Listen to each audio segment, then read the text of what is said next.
কিভাবে বুকমার্ক করতে হয় অনেকে জানেন না।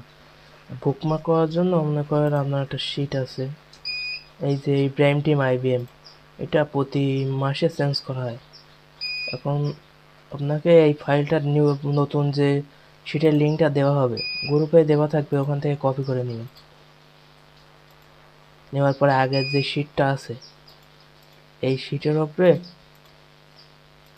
ক্রোম ব্রাউজারে ঢোকার পর এই শিটের ওপরে আপনি মাউসের ডান বাটন ক্লিক করবেন। ক্লিক করার পরে এই যে এখান থেকে ডিলিট করে দিবেন।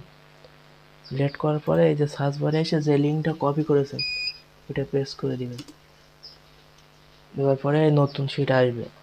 আসার পরে এই যে দেখেন উপরে এই যে লাইনের এখানে একটা স্টার তারা মতো স্টার চিহ্ন আছে, এইখানে ক্লিক দেওয়ার পরে এই যে আদার বুকমার্ক না, কিন্তু এইখান থেকে এটা বুকমার্ক করে নেবেন। এই বুকমার্ক বার ডান, এই ডান দিলে এইখানে চলে আসবে। এই যে দেখেন আমার শিট এইখানে চলে আসছে। এভাবে বুকমার্ক করতে হয়।